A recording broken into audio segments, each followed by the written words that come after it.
train, rencontrer amour naïf. Je m'appelle Élise. J'ai 22 ans et je vis à Lyon. Ma vie était simple mais agréable. J'habitais avec ma mère et mon petit frère dans un appartement modeste près du centre-ville. Depuis toute petite, j'ai toujours rêvé de trouver l'amour vrai.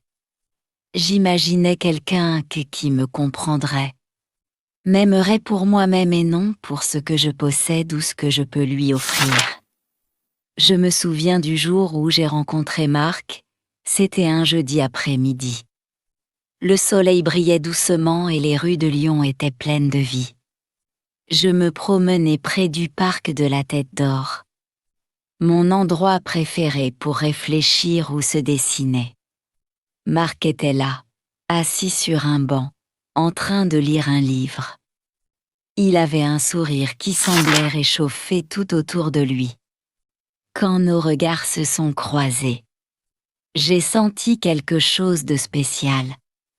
Quelque chose que je n'avais jamais ressenti avant. Nous avons commencé à parler. Il était charmant, drôle, et avait une façon de raconter des histoires qui me faisaient rire aux éclats. Nous avons parlé pendant des heures, oubliant complètement le temps. Je sentais une connexion profonde, comme si nous nous connaissions depuis toujours. À ce moment-là, je me suis dit, peut-être que c'est lui. Peut-être que c'est le vrai amour. Au fil des semaines, Marc et moi sommes devenus inséparables. Nous nous envoyions des messages toute la journée. Nous nous appelions le soir pour parler de nos journées.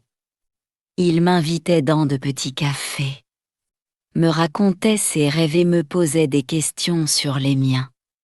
Chaque geste, chaque mot, me faisait sentir spécial. Je croyais que l'amour était parfait, que la vie était parfaite. Un soir, après un dîner romantique près du Rhône, Marc m'a pris la main et m'a regardé dans les yeux. « Élise, je n'ai jamais rencontré quelqu'un comme toi. Tu es incroyable. Je t'aime. » Mon cœur battait à toute vitesse. Je me sentais aimée, désirée et protégée.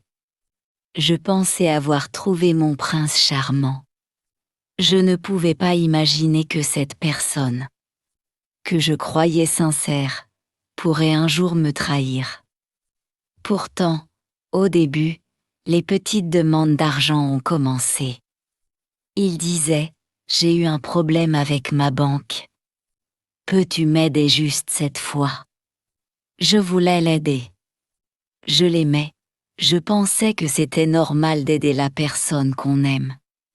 Les premiers prêts étaient petits, presque insignifiants. Mais j'aimais le voir sourire et me dire merci, alors je continuais. Petit à petit, ces demandes sont devenues plus fréquentes et plus importantes. Chaque fois que je refusais, il semblait triste, presque déçu. Au début, je me sentais coupable. Mais je ne pouvais pas imaginer que mon amour sincère serait utilisé contre moi. Je passais mes journées à penser à lui, à rêver de notre futur ensemble, à imaginer notre vie commune. Je croyais que tout ce qu'il faisait, même ses demandes d'argent, était juste une épreuve pour nous rapprocher. Mais je ne savais pas encore la vérité. Premier signe de manipulation. Au début, je ne remarquais rien d'étrange. Marc continuait à être charmant et attentionné.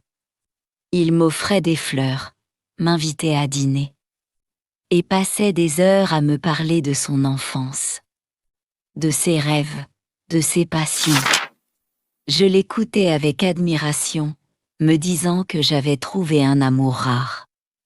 Mais un soir, il m'a dit « Élise, je dois te demander quelque chose. C'est un peu délicat. » J'ai senti mon cœur se serrer, mais je lui ai répondu doucement. Qu'est-ce que c'est, Marc? Tu peux tout me dire. Il m'a expliqué qu'il avait eu un problème avec sa banque et qu'il devait payer une facture urgente. Il avait besoin de 200 € pour éviter un problème sérieux. Il avait l'air embarrassé et triste, et je voyais la sincérité dans ses yeux. Je voulais l'aider. J'ai pris mon portefeuille et je lui ai donné l'argent. Il m'a serré dans ses bras et m'a dit « Merci, Elise. Tu es incroyable. Je ne sais pas ce que je ferais sans toi. » Je me sentais heureuse. Je pensais que j'avais fait quelque chose de bien pour la personne que j'aimais. Je croyais que c'était normal dans une relation. Soutenir l'autre dans les moments difficiles. Mais ensuite, les demandes ont commencé à devenir plus fréquentes. Une semaine après, il m'a demandé 500 € pour un problème urgent avec son appartement. Puis encore 300 € pour réparer sa voiture. Chaque fois, il me regardait avec des yeux tristes.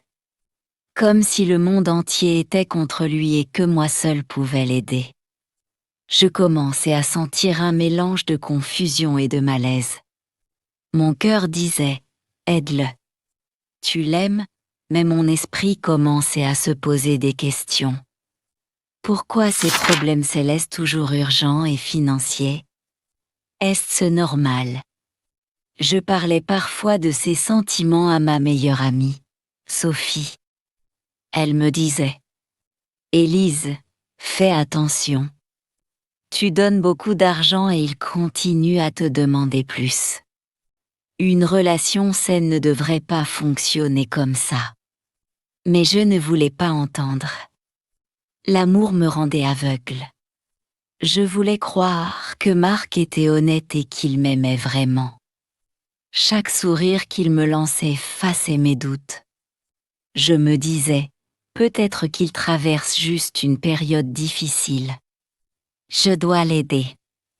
Je commençais à remarquer que chaque fois que je refusais, il semblait déçu, presque blessé. Il disait des choses comme « Tu ne m'aides plus. Est-ce que tu ne m'aimes plus vraiment ?» Ces mots me faisaient mal. Je me sentais coupable et je me demandais si c'est quelque chose de mal. Je passais des nuits entières à réfléchir, à pleurer doucement dans mon lit, à me demander si mon amour était assez fort pour tout supporter. Pourtant, malgré cette inquiétude, il y avait encore des moments merveilleux. Nous allions marcher le long du Rhône le soir, regarder les lumières de la ville et parler de nos rêves. Il me tenait la main et je croyais chaque mot qu'il me disait. Ces moments d'où me faisaient oublier les inquiétudes et la douleur. Mais petit à petit, je commençais à sentir un poids dans mon cœur. L'inquiétude, la peur et la confusion grandissaient. Je ne pouvais pas comprendre pourquoi l'amour, qui devrait être doux et joyeux, commençait à me faire sentir triste et épuisée. C'est là que j'ai commencé à voir les premiers signes que quelque chose n'allait pas. Et je ne le savais pas encore.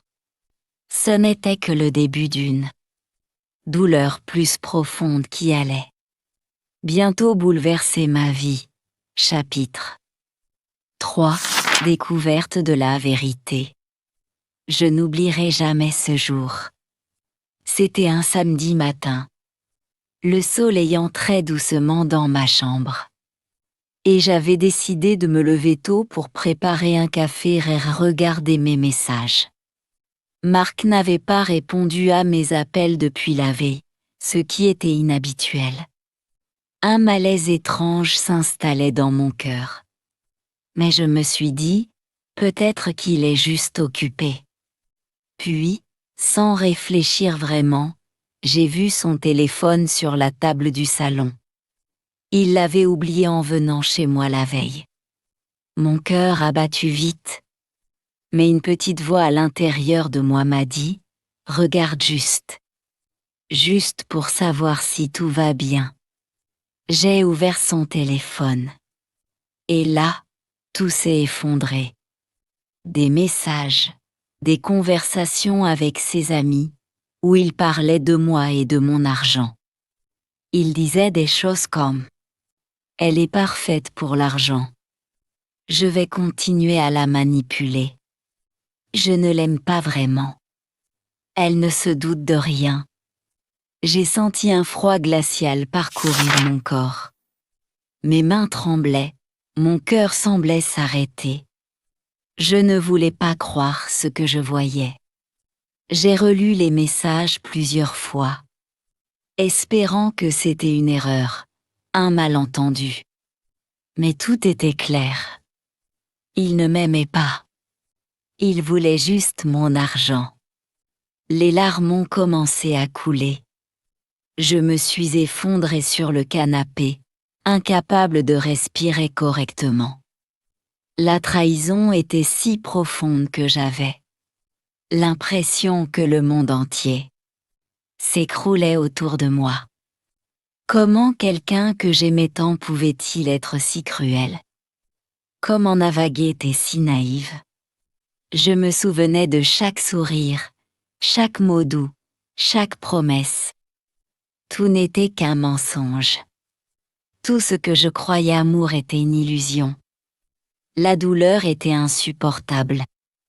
J'avais donné mon cœur et ma confiance à quelqu'un qui ne méritait ni l'un ni l'autre. Pendant des jours, je n'ai presque pas mangé. Je ne parlais pas à mes amis, je ne voulais pas sortir. Je restais dans ma chambre. Le téléphone éteint, regardant le plafond et repensant à chaque moment avec Marc, les souvenirs qui étaient autrefois. D'où étaient maintenant des épines? Dans mon cœur. Je me demandais. Pourquoi moi? Pourquoi est-ce arrivé? Ai-je fait quelque chose de mal? Ma meilleure amie, Sophie, venait me voir tous les jours. Elle essayait de me réconforter, mais je refusais de parler. Parfois, je me mettais à crier, à pleurer, à hurler contre le mur. La douleur était trop grande pour être contenue. Mais petit à petit, quelque chose en moi commençait à changer. Une petite voix dans mon cœur disait « Tu es plus forte que tu ne le penses. Ce n'est pas ta faute. Tu mérites mieux. Tu vas t'en sortir. » Ce n'était pas facile. Les nuits étaient longues. Les larmes semblaient infinies. Mais j'ai commencé à comprendre une vérité essentielle. Je ne pouvais pas changer le passé, mais je pouvais choisir mon futur. J'ai commencé à écrire dans un journal tous mes sentiments. J'ai noté ma colère, ma tristesse, ma déception. Écrire m'aidait à vider mon cœur, à comprendre que Marc n'était pas la fin de mon bonheur, mais juste une étape douloureuse vers quelque chose de meilleur. Et c'est à ce moment précis que j'ai pris une décision. Je ne laisserai pas Marc me détruire. Je vais devenir plus forte, plus indépendante, et trouver mon vrai bonheur. Même sans lui. Chapitre 5. Reconstruction et indépendance. Après des semaines de tristesse, de pleurs et de nuits sans sommeil, j'ai commencé à sentir un léger changement en moi. Une petite étincelle d'espoir s'allumait dans mon cœur. Je me suis dit « Élise, tu mérites mieux. Tu mérites le vrai amour, la paix, le respect. Mais avant tout, tu dois t'aimer toi-même. » Le premier pas que j'ai fait a été de reprendre mes passions oubliées. J'avais toujours aimé se dessiner et peindre, mais après le lycée, J'avais mis cela de côté pour mes études et mon travail. J'ai donc décidé de m'inscrire à un atelier de peinture le samedi matin. Au début, c'était difficile. Mes mains tremblaient, et chaque coup de pinceau semblait incertain. Mais petit à petit, j'ai retrouvé le plaisir de créer. De laisser mes émotions s'exprimer sur la toile. En même temps, j'ai commencé à passer plus de temps avec ma famille. Ma mère et mon petit frère étaient mes piliers. Nous faisions de longues promenades dans le parc. Nous préparions ensemble des repas simples mais délicieux. Et nous parlions de tout et de rien. Ces moments m'ont fait comprendre que le bonheur ne dépend pas d'une personne, mais de l'amour et de la chaleur que l'on trouve autour de soi. J'ai aussi renoué avec mes amis, ceux qui étaient sincèrement là pour moi. Sophie venait presque tous les jours. Et nous faisions des promenades dans les rues de Lyon. Parlant de nos rêves, riant de petites choses. Et parfois pleurant ensemble. Sa présence me rappelait que je n'étais pas seule. Que le monde avait encore de belles personnes. Petit à petit, j'ai commencé à penser à ma carrière et mon indépendance financière. Je travaillais comme assistante dans une petite galerie d'art, au début. C'était difficile, mais chaque jour, je me sentais plus confiante. J'apprenais à gérer mon argent, à prendre mes propres décisions et à ne plus dépendre de qui que ce soit. Chaque matin, je me réveillais avec un sentiment de force renouvelée. Je faisais des listes de mes objectifs, des petites étapes pour avancer. J'écrivais dans mon journal mes réussites, même les plus petites. Aujourd'hui, j'ai terminé ma peinture et je suis fière du résultat. J'ai économisé 50 € ce mois-ci pour mon futur appartement. J'ai dit non à quelqu'un qui voulait profiter de moi, et je me sens forte. La reconstruction n'était pas facile. Il y avait des jours où la tristesse revenait. Des moments où je pensais à marquer à toutes les promesses brisées. Mais chaque fois, je me rappelais pourquoi je faisais ces efforts, pour moi. Pour ma liberté, pour ma dignité. Un moment clé a été l'achat de mon premier appartement seul. C'était un petit studio lumineux. Avec une vue sur les toits de Lyon, je me souviens du jour où j'ai reçu les clés. J'ai pleuré de joie et de fierté. Ce n'était pas seulement un appartement. C'était le symbole de mon indépendance et de ma force retrouvée. En parallèle, j'ai continué mes cours de peinture et j'ai même commencé à exposer certaines de mes œuvres dans la galerie où je travaillais. Les visiteurs commentaient la profondeur et l'émotion dans mes peintures. Chaque compliment, chaque sourire, renforçait ma confiance et mon estime de moi. Petit à petit, la vie reprenait un sens. Je me levais avec le sourire, je travaillais avec passion. Et je passais du temps avec ceux qui m'aimaient sincèrement.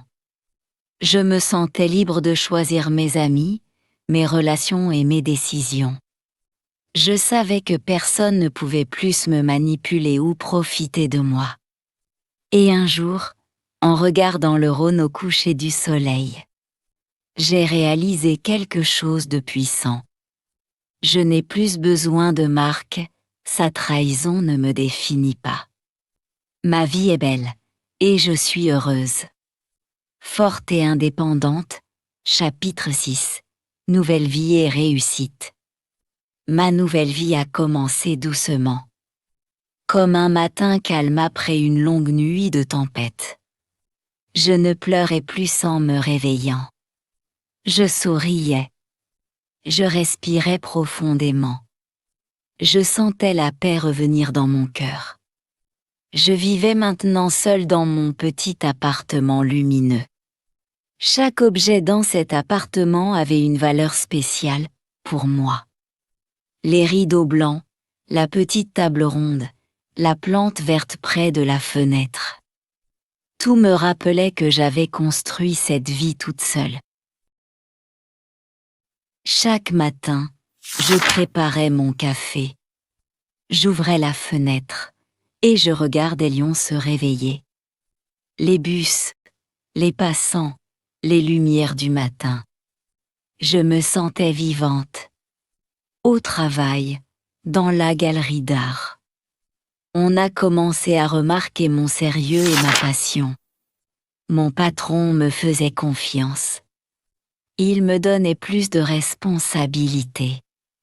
Un jour, il m'a dit « Élise, ton travail est excellent. Nous voulons te proposer un meilleur poste. » Ce jour-là, mon cœur a battu très fort. J'avais travaillé dur. J'avais cru en moi. Et maintenant, la vie me récompensait. Mon salaire a augmenté. J'ai commencé à économiser beaucoup plus d'argent. Je me sentais en sécurité. Je n'avais plus peur du futur.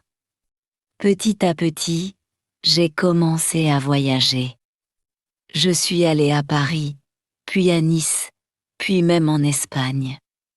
Je prenais des photos, j'écrivais dans mon journal, je dessinais ce que je voyais. Je sentais que mon âme guérissait. Dans mes cours de peinture, mes œuvres devenaient de plus en plus connues. Une petite exposition a été organisée pour moi. Des gens que je ne connaissais pas me disaient « Vos peintures nous touchent profondément ». Ces mots me faisaient pleurer de joie. Pour la première fois de ma vie, je gagnais aussi de l'argent avec mon art. Je ne manquais plus de rien. Je pouvais aider ma mère, offrir des cadeaux à mon frère, et même mettre de l'argent de côté pour l'avenir. Je devenais indépendante, stable et fière. Marc n'existait plus dans mon monde. Son nom ne faisait plus mal. Il était devenu une page tournée. Je me regardais dans le miroir et je me disais « Tu es forte. Tu es libre. Tu es digne. » Et pour la première fois depuis longtemps, je croyais vraiment à ces mots. Chapitre 7. Leçon de vie et bonheur retrouvé. Le temps a passé. Et avec le temps, mon cœur a guéri. Je n'étais plus la fille blessée qui pleurait la nuit. J'étais devenue une femme forte, calme, confiante. Je marchais dans les rues de Lyon avec la tête haute. Je souriais aux passants. Je sentais que la vie m'aimait de nouveau. Un soir d'automne, dans une petite librairie près de la Saône, j'ai rencontré Julien. Il cherchait un livre de peinture. Je lui ai parlé naturellement, sans peur, sans attente. Nous avons parlé longtemps. Il était simple, respectueux, doux. Il ne m'a jamais demandé d'argent. Il ne m'a jamais fait sentir coupable. Il m'écoutait vraiment. Petit à petit, une relation saine est née. Avec lui, je ne me sentais jamais petite. Je me sentais respectée, admirée, protégée. Je lui ai raconté mon passé. Il m'a regardée et m'a dit « Ce que tu as vécu t'a rendue encore plus belle et plus forte. » Ces mots ont guéri une partie de mon cœur. Ma vie continuait de grandir. Mon travail avançait. Mon art se vendait de mieux en mieux. Mon compte bancaire aussi grandissait. Mais surtout, mon cœur était riche. Je me levais chaque matin avec gratitude. Je respirais la paix. Je savais que je vivais la vie que je méritais. Un jour, assis sur mon balcon, regardant le coucher du soleil, j'ai murmuré Merci, la vie. Merci pour la douleur qui m'a appris. Merci pour les larmes qui m'ont construite. Merci pour la femme que je suis devenue. Et j'ai compris une chose très importante. Parfois, ce que nous croyons être la fin est en réalité le début de notre plus belle vie. Message de fin pour la chaîne. Si cette histoire a touché ton cœur, si tu t'es reconnu dans mes douleurs, et si tu as senti que mon parcours t'a donné de l'espoir, alors je t'invite du fond du cœur à t'abonner à la chaîne. Active la cloche pour ne rien manquer. Car d'autres histoires encore plus belles, plus fortes et pleines de lumière t'attendent ici. Merci d'être là. Et n'oublie jamais, ta vie peut devenir magnifique. Même après la douleur.